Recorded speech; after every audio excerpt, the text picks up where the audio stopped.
En este video, te voy a mostrar el iceberg de la Champions League, una competición que esconde muchos misterios, teorías y curiosidades. ¿Sabías en qué está basado el himno de la Champions? ¿O que hay un equipo que ganó la Copa de Europa sin haber sido campeón de su país? ¿O que hay una maldición que afectan a los clubes franceses? Estas y otras preguntas las responderemos en este viaje por las profundidades de la Champions League, donde descubriremos sus secretos más oscuros y sorprendentes. ¿Estás listo?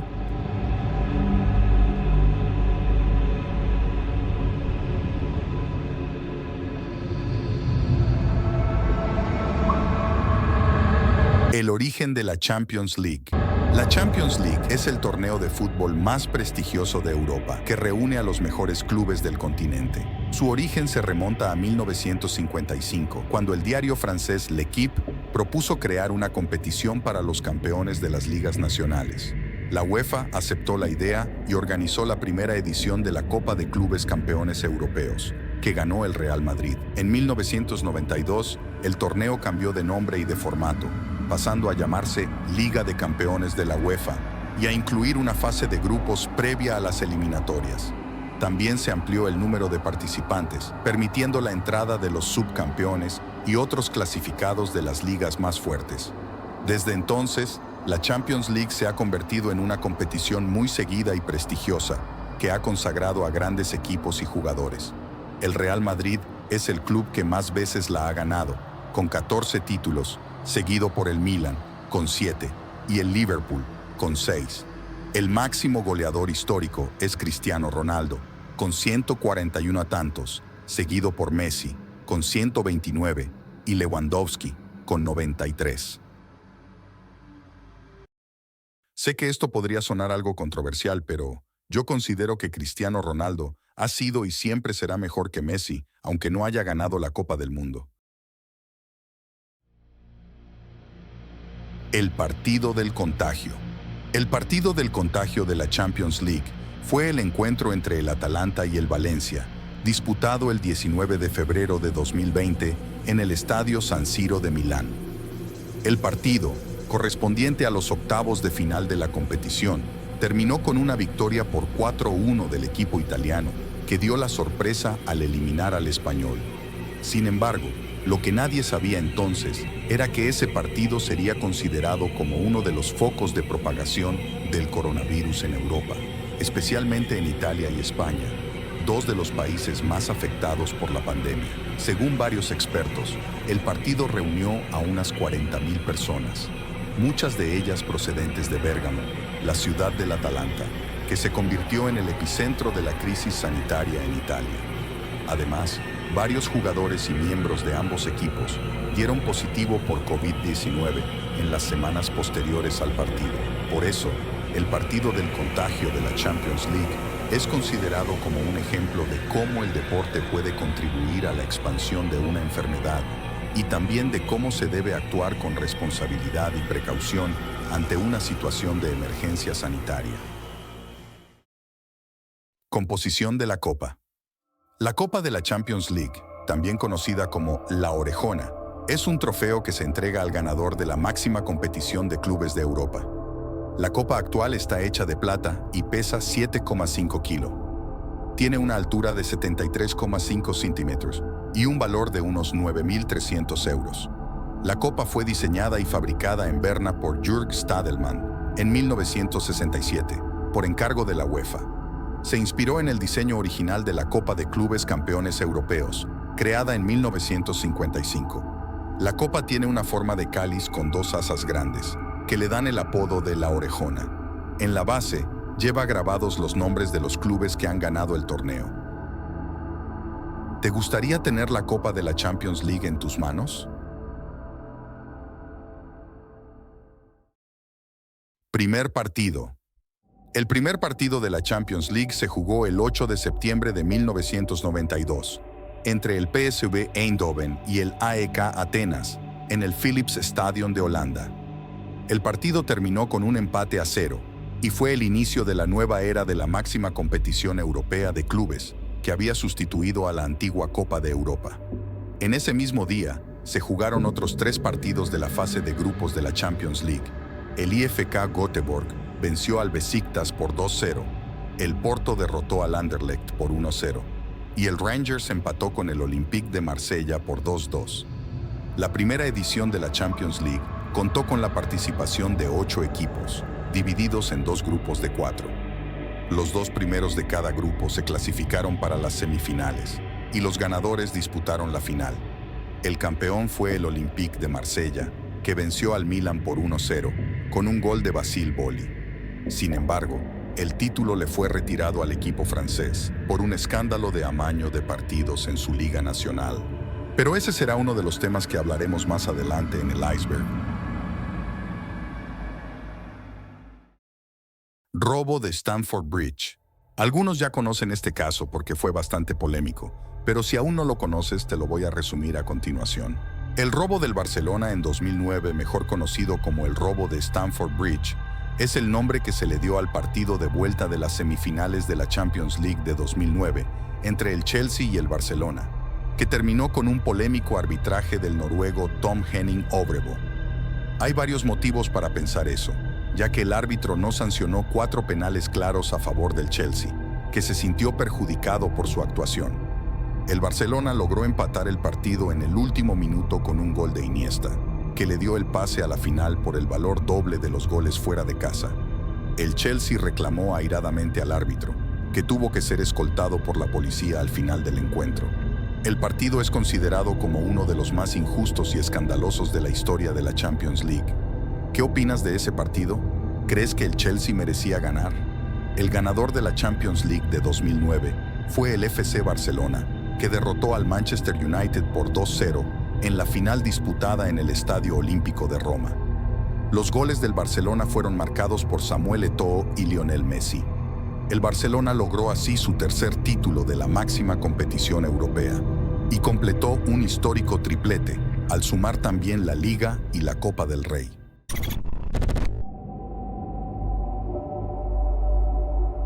Caso Negreira. El caso Negreira es una investigación por posible corrupción deportiva que involucra al exárbitro y exvicepresidente del Comité Técnico de Árbitros, José María Enríquez Negreira, y al FC Barcelona, que le habría pagado unos 7,3 millones de euros entre 2001 y 2018, sin que se haya demostrado que influyera en los resultados de los partidos. La Fiscalía ha denunciado al club, a los expresidentes Bartomeu y Rosell y al propio Negreira por delitos de cohecho, administración desleal, falsedad documental y blanqueo de capitales. El caso está siendo instruido por el juez Joaquín Aguirre, que ha citado a declarar a varios testigos, entre ellos el exentrenador Ernesto Valverde. El caso ha generado una gran polémica y ha sido rechazado por el actual presidente del Barcelona, Joan Laporta, que ha defendido la inocencia del club y ha negado cualquier intento de alterar la competición. ¿Qué te parece este caso? ¿Crees que hay pruebas suficientes para condenar a los acusados? Amaños del Real Madrid. Jamás pensé que el Real Madrid fuera a amañar partidos, pero yo creo que más que nada es suerte, ¿no? Los amaños del Real Madrid en la Champions League son unas acusaciones que han surgido en varias ocasiones, sobre todo por parte de sus rivales, que sostienen que el club español se beneficia de ayudas arbitrales, sorteos favorables, influencias políticas o económicas, o pactos con otros equipos para favorecer sus intereses. Estas acusaciones no han sido probadas ni sancionadas por la UEFA, y el Real Madrid las ha negado y rechazado siempre. Algunos ejemplos de supuestos amaños del Real Madrid en la Champions League son la final de 1958 contra el Milan, en la que se anuló un gol legal al equipo italiano por un fuera de juego inexistente, y se pitó un penalti a favor del Madrid que no fue. El partido se fue a la prórroga y el Madrid ganó por 3-2. La semifinal de 1960 contra el Barcelona, en la que el árbitro belga Albert Alstin favoreció al Madrid con decisiones polémicas. La final de 1998 contra la Juventus, en la que el árbitro alemán Helmut Krug no sancionó 2 penales claros a favor del equipo italiano. El Madrid ganó por 1-0 con un gol de Mijatovic. La semifinal de 2002 contra el Barcelona, en la que el árbitro italiano Pierluigi Collina no expulsó a Roberto Carlos por una falta sobre Figo, ni a Helguera por una agresión a Rivaldo. y anuló un gol legal al Barça por un fuera de juego inexistente. Estos son solo algunos casos de los muchos que se han denunciado a lo largo de la historia de la Champions League, pero que no han sido confirmados ni castigados por la UEFA. El Real Madrid siempre ha defendido su honor y su prestigio, y ha atribuido sus éxitos a su trabajo, su talento y su espíritu ganador. ¿Qué opinas de estas acusaciones? ¿Crees que el Real Madrid ha amañado partidos en la Champions League? Racismo. El racismo en partidos de la Champions League es un problema grave que afecta al fútbol europeo y que va en contra de los valores de respeto, diversidad e inclusión que promueve la UEFA. El racismo se manifiesta de diferentes formas, como insultos, cánticos, pancartas o gestos ofensivos hacia los jugadores, los árbitros, los entrenadores o los aficionados de otro equipo, por motivos de su origen, color de piel, religión, cultura o identidad. El racismo no solo daña a las víctimas, sino que también perjudica la imagen y la reputación del fútbol y fomenta el odio y la violencia. La UEFA tiene una política de tolerancia cero con el racismo y ha adoptado medidas para prevenirlo, detectarlo y sancionarlo. Nuevo formato.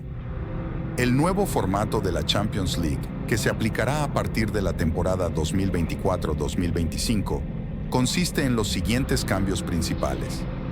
El número de equipos participantes aumentará de 32 a 36, lo que permitirá la entrada de más clubes de diferentes ligas y países.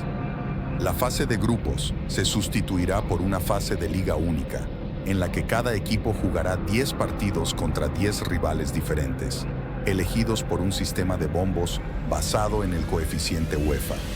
Los primeros 8 equipos de la clasificación pasarán directamente a los octavos de final, mientras que los equipos del 9º al 24º puesto disputarán una eliminatoria previa. El número total de partidos se incrementará de 125 a 225, lo que supondrá más ingresos y más oportunidades para los aficionados de ver a sus equipos favoritos. Champions League es hacerla más atractiva, competitiva e inclusiva, y garantizar el futuro del fútbol europeo. La UEFA ha diseñado el nuevo formato tras consultar con las principales partes interesadas del fútbol, como los clubes, las ligas, las federaciones y los aficionados. ¿Te gusta el nuevo formato de la Champions League? ¿Qué equipo te gustaría que ganara?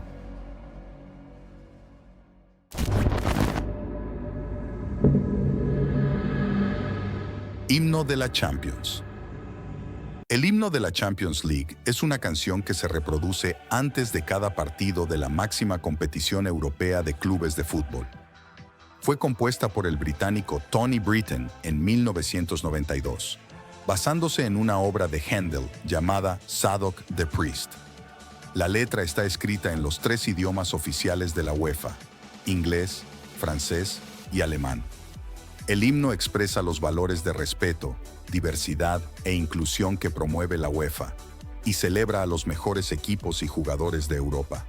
El himno se ha convertido en un símbolo del fútbol europeo y en una fuente de motivación y emoción para los aficionados. ¿Te gusta el himno de la Champions League? Sorteos arreglados. Los sorteos amañados de la Champions League son unas sospechas que han surgido en algunas ocasiones, sobre todo por parte de los aficionados, que creen que la UEFA manipula los emparejamientos de los equipos para favorecer a unos o perjudicar a otros.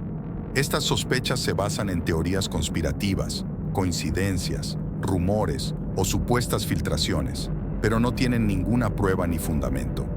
La UEFA siempre ha negado estas acusaciones y ha defendido la transparencia y la aleatoriedad de sus sorteos.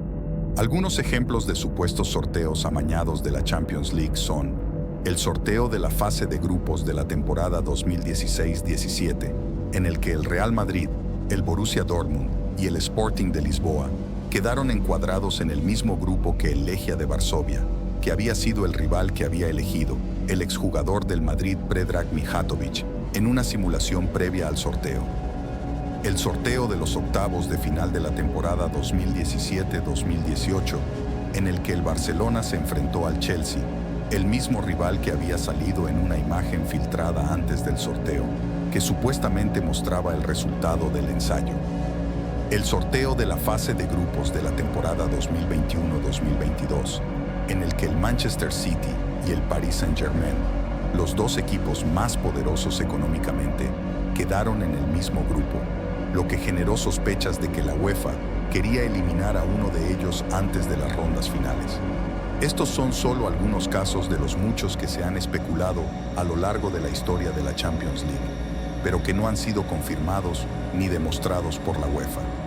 Los sorteos de la Champions League se realizan con unas normas y unos criterios establecidos que se pueden consultar en la página web oficial de la UEFA. ¿Qué opinas de los sorteos de la Champions League? ¿Crees que hay algún tipo de manipulación o son solo casualidades? El milagro de Estambul. Este es un poco más conocido que los anteriores, pero nadie es capaz de asimilar lo que pasó aquella noche. El milagro de Estambul es el nombre que se le dio a la final de la Champions League de 2005 entre el Liverpool y el Milan, que terminó con una remontada histórica del equipo inglés. El Milan ganaba por 3-0 al descanso, con goles de Maldini y Crespo, pero el Liverpool logró empatar en solo 6 minutos de la segunda parte, con tantos de Gerrard, Schmeichel y Xabi Alonso. El partido se fue a la prórroga y luego a los penales, donde el portero Dudek se convirtió en el héroe al detener los lanzamientos de Pirlo y Shevchenko. El Liverpool ganó por 3-2 en la tanda y consiguió su quinta Copa de Europa. El partido es considerado como uno de los más emocionantes y sorprendentes de la historia del fútbol, y se le llama el Milagro de Estambul, porque nadie esperaba que el Liverpool pudiera remontar un resultado tan adverso ante un rival tan poderoso. El partido también fue un ejemplo de la garra, el coraje y la fe del equipo dirigido por Rafa Benítez, que nunca se rindió y que contó con el apoyo incondicional de sus aficionados. ¿Qué te parece este partido? ¿Crees que fue un milagro o un mérito del Liverpool? Bomba biológica. Me parece que ya habíamos hablado sobre este tema en puestos anteriores, así que seré breve. La bomba biológica de la Champions League es el nombre que se le dio al partido entre el Atalanta y el Valencia, que se jugó el 19 de febrero de 2020 en Milán, y que se considera como uno de los focos de contagio del coronavirus en Europa. El partido fue catalogado como una bomba biológica porque contribuyó a la propagación del virus entre Italia y España, dos de los países más afectados por la crisis sanitaria. La maldición del Liverpool. Hablemos sobre algo muy misterioso y oscuro. La maldición del Liverpool es una creencia popular que sostiene que el club inglés no puede ganar la liga de su país desde hace más de 30 años, debido a algún tipo de maleficio o hechizo. Algunos atribuyen esta maldición a que el Liverpool rechazó jugar la Copa Intercontinental en 1977 y 1978, cuando le correspondía enfrentarse a Boca Juniors. Otros la relacionan con un supuesto ritual de magia negra que realizó un brujo en el estadio de Anfield, que solo se podría romper si el exarquero Bruce Grobbelaar orinaba en los 4 palos de los arcos. Estas teorías no tienen ninguna base científica ni evidencia, y solo son fruto de la imaginación y la superstición de algunos aficionados. La falta de éxito en la liga se debe a factores deportivos, como la competencia de otros equipos, las lesiones, los errores arbitrales o la mala suerte. El Liverpool estuvo muy cerca de romper la maldición en la temporada 2019-20, cuando lideraba la Premier League con una amplia ventaja sobre el Manchester City, pero la pandemia del coronavirus obligó a suspender la competición. Finalmente, la liga se reanudó y el Liverpool logró coronarse campeón el 25 de junio de 2020, tras 30 años de espera. El entrenador Jürgen Klopp y los jugadores celebraron el título con los aficionados, que festejaron por toda la ciudad. ¿Qué te parece esta historia? ¿Crees en la maldición del Liverpool? ¿O crees que son solo disparates que los aficionados se inventan cuando no hay partidos de fútbol?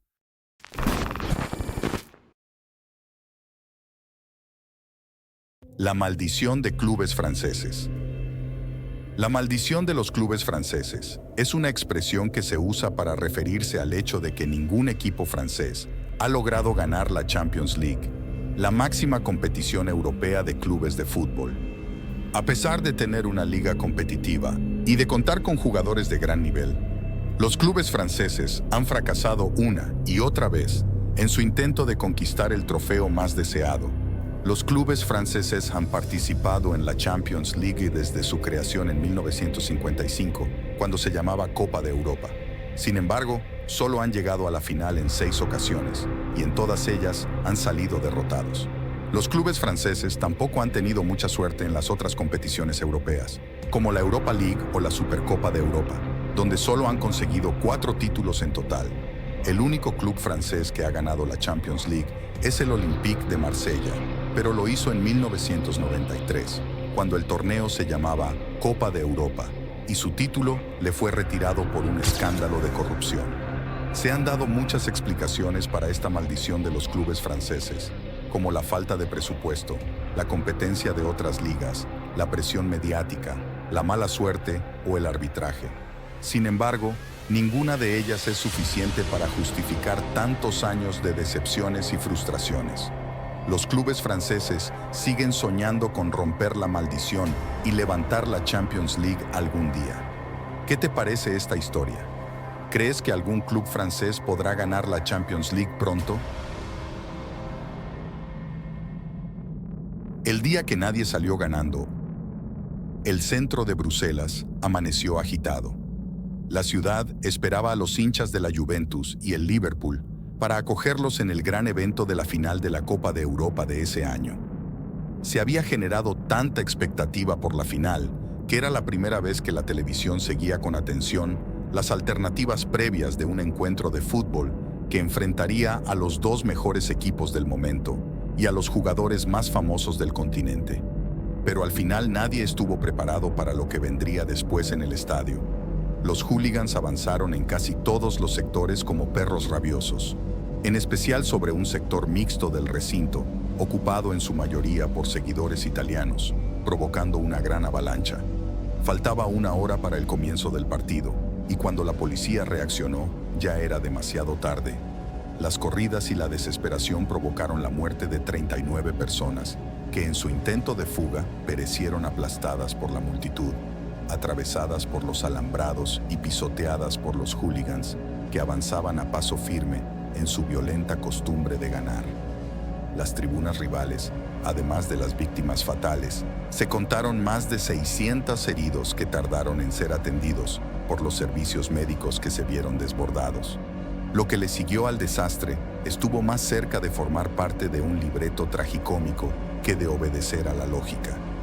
Pese a las circunstancias y en una controvertida decisión, la UEFA obligó a reanudar el encuentro. Los jugadores aceptaron de mala gana y se jugó la final, mientras en los estadios se podían observar varios cuerpos tirados. El ganador sería la Juventus, gracias al único tanto de Platini de penal. No obstante, como vieron, esto fue apenas anecdótico. El triste evento generó un impacto mediático negativo en el fútbol, al producirse en una final de la Copa de Europa, el partido más importante a nivel de clubes que podía presumir el deporte rey. La FIFA tuvo que redoblar sus esfuerzos durante muchos años para mejorar su imagen. Por su parte, el estadio de Heysel no volvió a recibir nunca más un partido de fútbol desde aquel 29 de mayo de 1985. Más allá de lo que certifiquen las estadísticas, el Liverpool sigue siendo descalificado por sus rivales como el equipo de los criminales, mientras que la Juventus ni siquiera puede presumir en Italia su primera Copa de Europa por todo lo que representa.